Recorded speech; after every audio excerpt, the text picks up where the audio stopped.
निराशा तभी होगी इतना होश आ जाए हमें, अभी तो होश ही नहीं।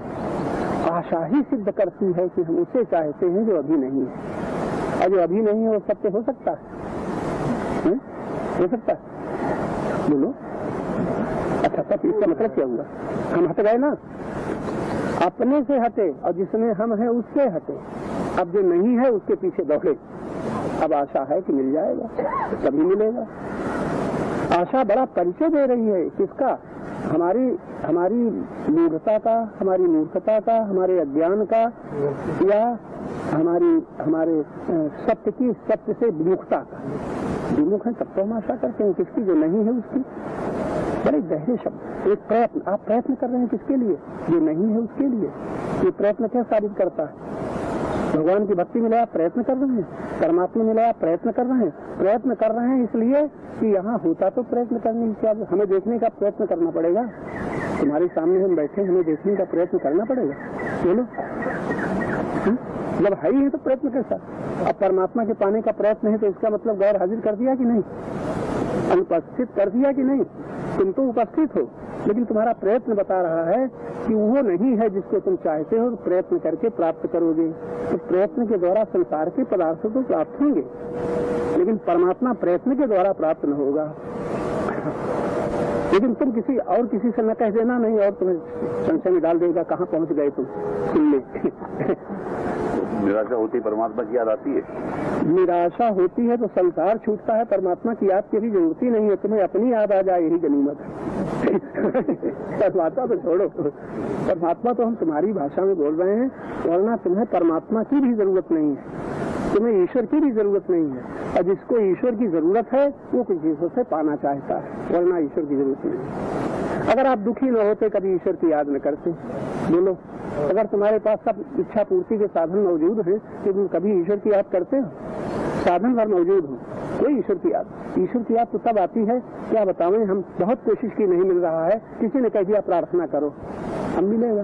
तो हम कोशिश हमारी कब से शुरू हुई कि जिसे हम न पा सके वो हम पाना चाहते हैं, तो किसी ने कह दिया किसी से नहीं मिलेगा, वो परमात्मा से मिलेगा। हमारी बात समझ में ना आए तो अभी तर्क करना, खूब तर्क करो। कुतर्क करोगे तो तुम जानो, लेकिन समझने के लिए तर्क करो, क्या हम गलत बोल रहे हैं,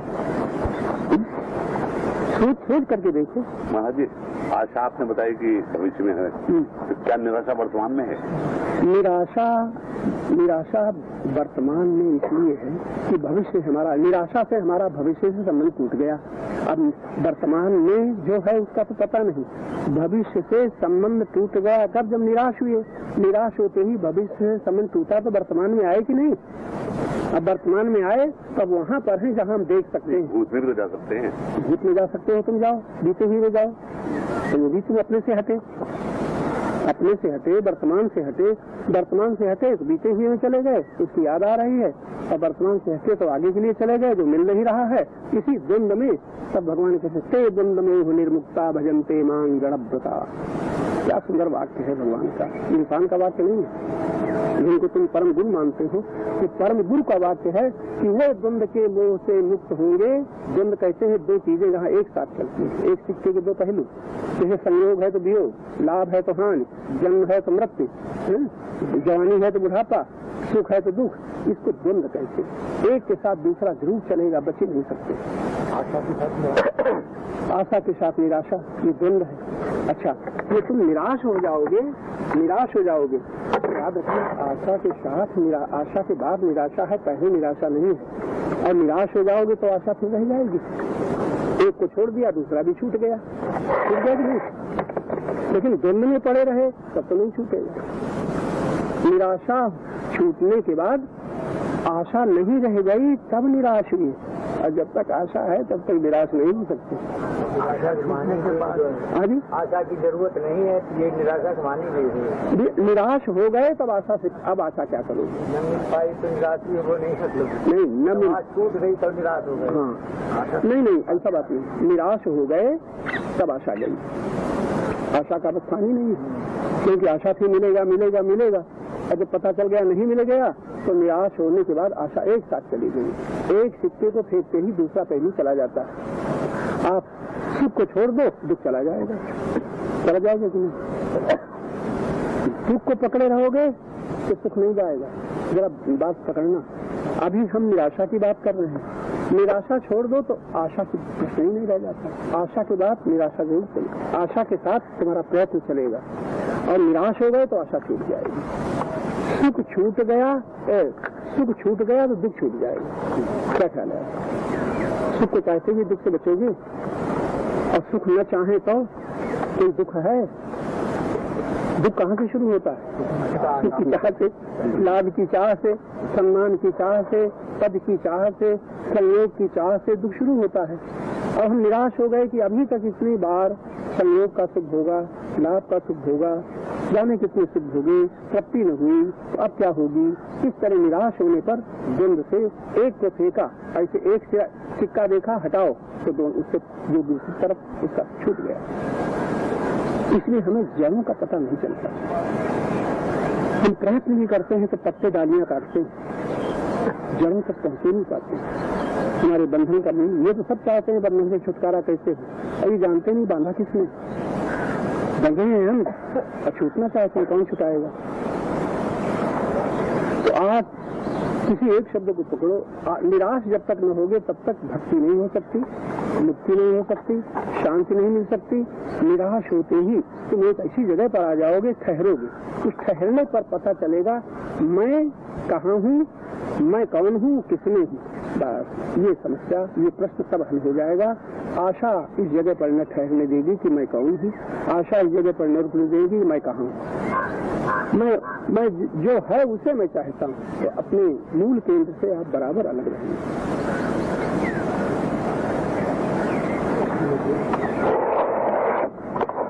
शुद्ध बुद्धि से उत्तर मिलेगा। इसीलिए भगवान ने ऐसे ही नहीं कहा गीता में बुद्ध्या विशुद्धया युक्तो, यहाँ से शुरू किया है। अब कई चित्त खींचते हुए मद भक्तिम लभते पराम, ये मेरी परम भक्ति प्राप्त कर लेता है। आरंभ कहाँ से हुआ? शुद्ध बुद्धि से। विनाश कहाँ हुआ? बुद्धि नाशात प्रणश्यत, बुद्धि नष्ट हुई तो विनाश, बुद्धि नष्ट हुई तो जहाँ से विनाश के गर्त में हम गिरे हैं वहीं से हम प्रकाश से उठ सकते हैं। बुद्धि के नष्ट होने पर हमारा पतन हुआ है, और बुद्धि में ही जब ज्ञान के प्रकाश में देखना शुरू होगा तब उत्थान की दिशा मिलेगी, जहाँ से आप बैठे हुए। महाराज जी ये एक बार और समझा दीजिए। आपका निराश होने पर हम ठहरेंगे और ठहरने पर पता चलेगा कि हम कौन हैं, हम कौन और हम कहाँ ठहरे। और भक्ति मुक्ति शांति सुलभ होगी, प्राप्त हो जाएगी, प्राप्त दिखाई देगी। भक्ति मुक्ति शांत। पहले तो निराश होते ही हम एक ऐसी जगह पर आ जाएंगे कि हमारी अशांति समाप्त हो जाएगी। क्योंकि अशांत से कैसे मिले, अशांत से कैसे बचे? अब निराश हो गए, कुछ नहीं, बस वहीं से हम वर्तमान में आ जाएंगे, वर्तमान में आ जाएंगे। और वर्तमान में आप शांत हो जाएंगे। शांत हो करके फिर ये प्रश्न हो जाएगा मैं कौन हूँ और सत्य क्या है। मेरा आशा रहते हुए आज तक कोई शांत नहीं हो सका, आशा रहते हुए भविष्य से संबंध नहीं टूट सका, भविष्य से, और भविष्य से संबंध टूटे बिना कोई वर्तमान में नहीं ठहर सका। ये बड़े छोटे छोटे वाक्य हैं। अब यही बीते हुए की याद न रहे, हम वर्तमान में ठहर जाएं तो हम योग के द्वार में आ गए। ये योग का द्वार है, शांत मौन, शांत और मौन योग का द्वार है।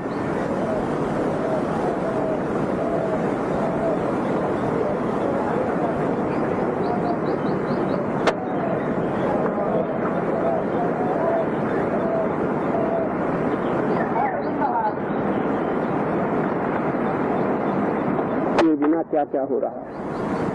और सबसे पहले श्वास चल रही है, इस श्वास के आने जाने को देखें। जो अपने आप हो रहा है ये उसका पता दे रहा है, जो निरंतर है, निरंतर है। इसका परिचय उससे मिल रहा है जिसकी शक्ति से तुम्हारे किए बिना तुम्हारे भीतर हो रहा है। तुम्हारे बाहर प्रकट में हो रहा है, तुम्हारे भीतर मन में और बुद्धि में हो रहा है। इसके दृष्टा बन जाओ। इसका ये परिचय दे रहा है कि यहीं पर वो है जिसकी शक्ति से सब कुछ हो रहा है। बस उसे देखते रहो। मन चंचल है उसे भी देखते रहो, रोकने की कोशिश मत करो, कहीं लगाने की कोशिश मत करो। मन चंचल है, मैं मन की चंचलता को देखने वाला चंचल नहीं हूँ, ऐसा निश्चय करो। मन की चंचलता को देखने वाला, विचारों को देखने वाला मैं चंचल नहीं हूँ, मैं स्थिर परमात्मा में स्थिर हूँ और मन संसार में है, इसलिए संसार की स्मृति में और भविष्य के चिंतन में मन चंचल है, मैं इससे अलग हूँ। ऐसा देखते देखते थोड़े दिन में 5-6 महीने लग जाए तो कोई देर नहीं, आप थोड़े दिन में अपनी शांति का, स्वस्थता का अनुभव करोगे और आत्मवान होकर के ये बुद्धि आत्मवान होकर के ठहरेगी।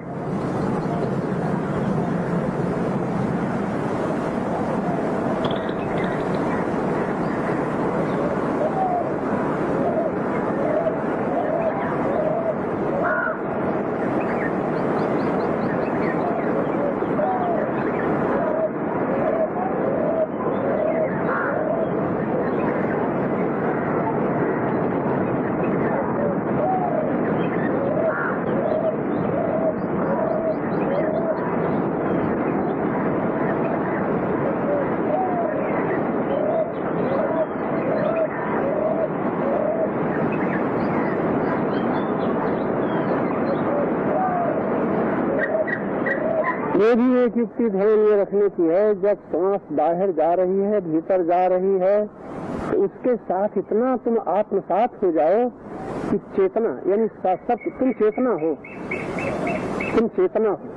और चेतना को सांस में बना लो। सांस के बाहर सब जाते क्षण क्षण चेतना, भीतर जाते क्षण क्षण चेतना, तुम चेतना और चेतना में सांस की गति को तुम देख रहे हो, तुम सांसमय हो रहे हो इस समय। ये निकट से निकट योग का योग की ओर स्थिर होने का द्वार है, ऐसे भाव।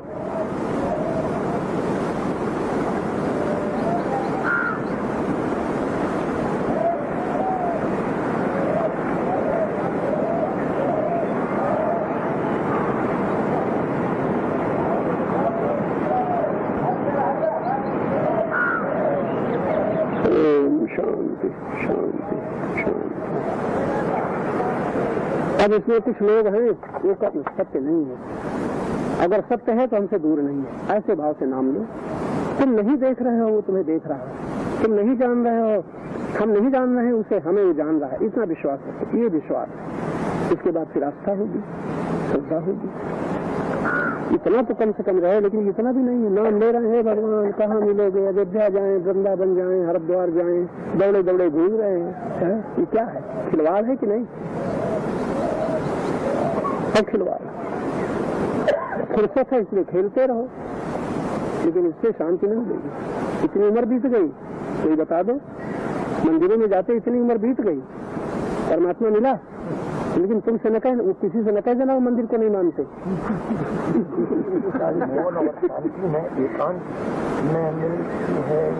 हाँ, मौन और शांति के लिए प्रश्न है कि सड़क में बैठ करके मौन और शांत हो जाए, कैसे होगा? नहीं हो सकता। तब आप आगे बढ़ोगे, कभी फिर घर में लड़के बच्चे शोर मचा रहे हैं, कैसे शांत हो जाए? तो हरिद्वार आना जरूरी है कि नहीं? फिर ये कहोगे। और हरिद्वार में सवेरे सवेरे ये माइक चिल्लाने लग जाते हैं, तब आप कब बैठे हो ध्यान करने, और ये माइक की आवाज बाधा डालती कि नहीं? डालती कि नहीं? माइक की आवाज बाधा डालती कि नहीं? उस समय डालती है जब हम और किसी ध्यान में हो, ध्यान में नहीं हो, ध्यान में नहीं हो तब तक उसी में लगे हुए हो तो कोई बात नहीं, चाहे रुपया गिनो चाहे प्रार्थना करो, कोई फर्क नहीं। लेकिन जब तुम ध्यान में के लिए तत्पर हो रहे हो, तुम कोई पाठ कर रहे हो और आवाज गूंज रही है, तुम गुरु के प्रवचन सुन रहे हो और आवाज गूंज रही, तो मन लगेगा। तो माइक से चिल्लाने वाले अपराध कर रहे हैं कि नहीं?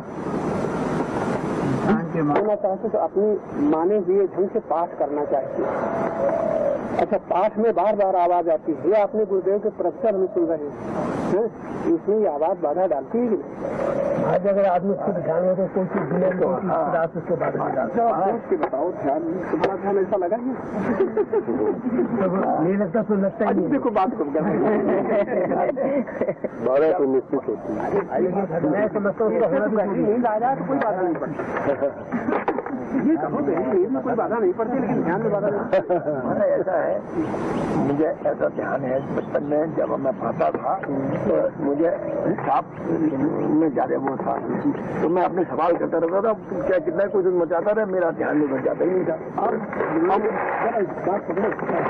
समाज में मन लग जाएगा, रुपया मन जिंदगी में भी मन चंचल न होगा, चाहे बड़ा सवाल हल करते थे, मन चंचल न होता था। हम कहते एक आदमी रुपया गिनता है, मन चंचल नहीं होता, चाहे जितने माइक बोले। लेकिन तुम ध्यान करते समय यहाँ रह रहे हो ना, अब जिस समय माइक की आवाजें आ रही हो, उस समय आपका ध्यान कुछ जम जाता है ना। हमारा नहीं जमा है, माइक की आवाज आते ही हमारा कहने का इतना ही मतलब था। माइक की आवाज ध्यान लागत होगी, लोभी को बाधा न पड़ेगी, लोभी को बाधा न पड़ेगी। बच्चा खिला रही माँ, कोई बाधा नहीं, चिल्लाते रहो। मतलब बच्चा हमारी गोद में है, बड़े प्यार से मौज ले रहे हैं, तो लोभी को बाधा न पड़ेगी। ध्यान करने वाले, भगवान के भजन करने वालों को बाधा जरूर पड़ेगी कि नहीं? तो हमारा प्रश्न तो उनसे है, अभी दुकानदार हैं, इनको माइक से कोई बाधा है? तमाम दुकानें हैं, कोई नहीं कहेगा। अगर अर्थ में या भारत माता मंदिर में कोई ध्यान करने बैठा है तो वो मंदिर ही की आवाज उनको बाधा डालेगी। और जो मंदिर में चिल्ला रहे हैं, इनको ध्यान से कोई मतलब नहीं, इनको भगवान से कोई मतलब नहीं, इनको अपने मन की पूर्ति से मतलब। ये भी है कि नहीं? है कि नहीं? अच्छा, इनका अहंकार तृप्त होता है, अब अहंकार कुछ चाहता है इसलिए सब कर रहे हैं। अहंकार अगर न चाहता होता तो कुछ नहीं होता। अब एक मध्य मार्ग है, यदि ये अपने ढंग की किसी को रुकावट में, अगर हम ध्यान करने बैठते हैं, हमारा प्रार्थना करने का मन है तो हम कर सकते हैं, कोई कह नहीं सकता तुम प्रार्थना न करो। हमारा नाचने का मन है, हम नाच सकते हैं। हमारे गीत गाने का मन है, हमें उसमें भगवान की प्रार्थना में रस आता है, हम ले सकते हैं। हाँ, अपने कमरे में, अपने स्थान में हम स्वतंत्र हैं, लेकिन माइक लगाने के क्या मतलब है बताओ? दूसरों को वो करने के लिए हमें उत्तर दो, माइक क्यों लगाया? हम ध्यान कर सकते हैं, कीर्तन कर सकते हैं, हम बड़े प्रेम से भगवान की प्रार्थना में रूह लेकर के गीत गा सकते हैं, हम नाच सकते हैं, लेकिन अपने स्थान में उससे यहाँ हम नाचेंगे तो वहाँ बाधा पहुँचेगी। अब माइक लगा देंगे तो नाचते तो कमरे में है, बाधा कहाँ तक पहुँच रही है? ये जितनी माइक लगाने वाले हैं, माइक लगाना चाहिए कब? जब 2-4 हजार जनता इकट्ठा है, नहीं सुन पा रही है तो माइक लगाना चाहिए, बहुत आवश्यक है। माइक न लगाओगे तब भी खराब होगा, तुम्हारा सारा श्रम व्यर्थ जाएगा। लेकिन कहाँ ये विवेक है, कहाँ किस चीज का उपयोग करें, ये विवेक नहीं रह गया। और ये दर्शन भी नहीं हो रहा है, क्यों कर रहे हैं? अहंकार की तृप्ति है, अपना अहंकार का प्रचार है, विचार नहीं है। प्रचार है, विचार नहीं है। रामायण के प्रचारक प्रचार करने में जुटे हैं, विचार नहीं कर रहे। गीता के प्रचारक प्रचार करने में जुटे हैं, विचार नहीं कर रहे हैं। यहाँ तक कि विदेशों में भी प्रचार कर, भारतवर्ष में रामायण और गीता का इतना प्रचार हुआ, भारतवर्ष की ये दशा है। अमेरिका में जाके गीता रामायण का प्रचार कर रहे हैं, क्या होगा? विचार नहीं। अब विचार होगा तो मेरा दर्शन होने लग जाएगा। ये कमी है कि नहीं? तो आप लोग यहाँ बैठे हो, ये विचार है कि प्रचार है? विचार कब है? जब आपकी बुद्धि साथ दे रही है। अब बुद्धि साथ न दे तो कुछ नहीं, कोई अर्थ नहीं है। तो आप समझ सकते हो, लेकिन ये जो कर रहे हैं उनको नहीं समझाया जा सकता, ये भी निश्चित। उनको अहंकृति, अहंकार अपनी कृतियों का भोगी, चाहे हम हो, चाहे तुम हो, चाहे कोई, इस भोग से बचा लेना, यही आशा बांधे हुए है। दान की चाह, धन की चाह, ये चाहे हमें जकड़े हुए हैं, इनसे मुक्त नहीं हो सकते। भाई हमारी बात में कोई गलती हो तो अगर वहां जाके कहोगे पथिक जी ने ये गलत बात कही तो तुम्हें अपराध होगा। हमारे सामने साबित कर दो कि हमने गलत कर दिया, यहाँ कोई सुनने वाला न होगा और तुम खामखा निंदा का पाप करोगे। हमारे सामने कहो तो हम बदल देंगे, हमें समझा दो, ठीक है ना?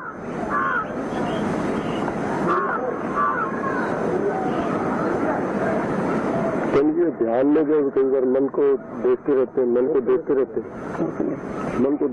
हैं, तो फिर कुछ सुना तो नींद आने लग जाती है। सो जाओ, अच्छा विकास खुराफात में करो, और जब नींद खुले तो फिर इसी में लग जाओ। नींद आने लग जाती है, हमारा ध्यान तमोगुण की भूमिका से शुरू होता है। मानना, सुनना, मानना, मनन करना, ये मन का काम है, मन कोश का ये स्वभाव। मानना और मनन करना, यही मन। अहंकार इसमें बैठा हुआ है, वही सबका भोगता है और करता है। बुद्धि से जो हम जानते हैं, मानना और मनन करना अलग है। बुद्धि से उसी के विषय में जानना, परिणामदर्शी होना, सीमा है इसकी अलग अलग। तो बुद्धि से जानते हैं, उससे स्मृति भर जाती है, मन भर जाता है मानने और मनन करने से। स्मृति भरती है जानने से। प्रज्ञा से देखते हैं, बुद्धि का ऊंचा भाग है प्रज्ञा। प्रज्ञा से जैसा हम देखते हैं तो देखने का संग हो जाता है, उससे आत्मसात हो जाते हैं। ये हमारे जीवन का नीचे से ऊपर तक का एक चित्र है। तो बीच में सब अहंकार ही है। जितनी हमारी मान्यताएं हैं उतना ही हमारा अहंकार भरता गया है। अहंकार की बड़ी सरल परिभाषा है, मेरेपन की दीवारें अहंकार को घेरे हुए। मेरेपन की दीवारें, इसी को भगवान ने सावधान किया है अर्जुन को, अर्जुन के बहाने सारे संसार को, कि जो दीवारें हैं इन्हीं से प्रत्येक जीव बंधा हुआ है, घिरा हुआ है। इन दीवारों से अगर मुक्त होना है, इन दीवारों के पार होना है, तो बड़ा सरल साधन भगवान ने बताया। बाहर का नहीं है, अपने भीतर का। मत चित्ता सर्व दुर्गाणी। दुर्ग का मतलब है चार दीवारियां, चारों तरफ जिससे हम घिरे हैं वो हमारे दुर्ग। अब बहुवचन है, एक वचन नहीं है। सर्व दुर्गाणी। अर्जुन, तुम सब दीवारों को, सब दुर्गों को पार कर जाओगे। पार शब्द नहीं है, तरश्यसि, तर जाओगे। सर्व दुर्गाणी मत चित्तः सर्व दुर्गाणी मत प्रसादात् तरिष्यसि। दो शब्द है, प्रसाद और चित्त। चित्त से चिंतन होता है। अहंकार चित्त में बैठ करके चिंतन करता है। अहंकार मन का साथ लेकर के मनन करता है। अहंकार बुद्धि के साथ लेकर के विचार करता है, और उस विचार के बाद अहंकार मेरा स्वीकार कर लेता है, यानी उससे आत्मसात हो जाता है। यही उसका स्वरूप होता है। तो जैसे आपने पूछा, आत्मवान होना है हमारा, हम जिससे मिल गए हैं, घुल मिल गए हैं, वही हमारा रूप है। देश से मिल गए तो हम बैठे तो हैं, फिर हम काले गोरे मोटे दुबले। जात से मिल गए तो ब्राह्मण क्षत्रिय वैश्य शूद्र। गुण से मिल गए तो हम क्रोधी दयालु प्रेमी मोही। जितने हम बनते जाते हैं ये अहंकार की ही बनावट है। यही हमारा एक जब अपना हम चित्र देखते हैं तो हम लोग अभी अभी देखें तो अपना चित्र दिखाई पड़ेगा। ये सब अहंकार की बनावट है। अब अगर इससे पार होना है तो भगवान को मत चित्ता। इसका अर्थ लोग लगाते हैं मत चित्ता का, कि मेरे में चित्त लगा। तो कोई तो अर्थ लगाते हैं, भगवान सामने खड़े हैं तो कृष्ण रूप में चित्त लगा, गोपाल में चित्त लगा, गोपिका वल्लभ में चित्त लगा। अनेकों लोग अर्थ लेते हैं। भक्तों के अर्थ अलग है, विवेकियों के अर्थ अलग है। लेकिन भगवान ने जो स्वयं अपना परिचय दिया है कि मैं कौन हूँ, एक तो विभूति योग है। जितनी संसार में जहाँ जहाँ हमारा आकर्षण होता है, जहाँ जहाँ हमारा खिंचाव होता है, जो हमें प्रिय लगता है, जो हमें अच्छा लगता है, भगवान कहते हैं वहां तो मुझे समझ लो कि मैं हूँ, इसलिए वो सब प्रिय। अपना यानी अपने परिचय दे रहे हैं कि मैं हूँ। अंत में एक विभूति योग में सबसे पहले जो बड़ी याद रखने की बात है वो ये है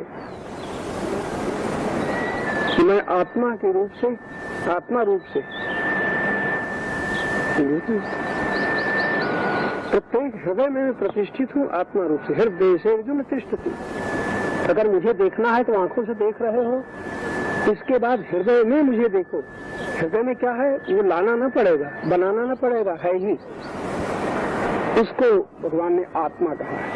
आत्मा, अहम आत्मा, अहम, अहम को अहम की उपाधि क्या रखी? आत्मा, अहम आत्मा। अहम देह नहीं, अहम जाति नहीं, अहम कोई गुण नहीं, दयावान करुणावान, ये तो सब बाहर की प्रकृति के अंतर्गत संग्रह की चीजें। भले ही आगे चल करके दे मैं सूर्य हूँ, मैं चंद्र हूँ, मैं नदियों में गंगा हूँ, मैं अमुक में ये हूँ, जितनी जितनी विशेषताएं कहीं देखी गई तो भगवान ने यही कह दिया इनमें मुझे देखो, क्योंकि इनमें तुम्हारा आकर्षण है। कहीं शक्ति का परिचय मिलता है, कहीं सौंदर्य का परिचय मिलता है, कहीं गुण का परिचय मिलता है। यानी आपका आकर्षण विशेषकर शक्ति में, सौंदर्य में, गुणों में होता है। विशेष गुण दिखाई पड़े बड़े अच्छे, सौंदर्य दिखाई पड़ा बड़ा सुंदर है, बल दिखाई पड़ा तो आप प्रभावित हो गए। ऐश्वर्य, जितना ऐश्वर्य, जितना सौंदर्य, जितना माधुर्य ये कहीं भी दिखाई पड़ता है, भगवान कहते तुम मुझे पहचान लेना, मैं न हूं तो ये कुछ नहीं हो सकता, क्योंकि मैं हूं इसलिए है। कितना सरल है। अब ये दर्शन है। तुम भले मंदिर बनाओ, तुम्हारा अपना खेल है, मंदिर बना करके भी तुम दर्शन करते हो, वहां भी परमात्मा है, पत्थर में भी परमात्मा है। ऐसा थोड़े है कि तुम्हारी मूर्तियां बना ली तो वहाँ भगवान नहीं है, बल्कि भगवान को बड़े सुंदर ढंग से पत्थर में तुमने गढ़ लिया अपनी भावना अनुसार। भगवान स्वीकार न करेंगे, भगवान स्वीकार कर छत्र मुझे यहाँ देखते हो ठीक, तुम हाथ जोड़ते हो ठीक, हाथ जोड़ते हो उसके डंडा न मारोगे, तुम्हारे अंदर क्रोध न आएगा, नम्रता बढ़ेगी, सरलता बढ़ेगी, कुछ भेद लगाते हो उदारता बढ़ेगी। देखो यानी एक मूर्ति में भी तुम भगवान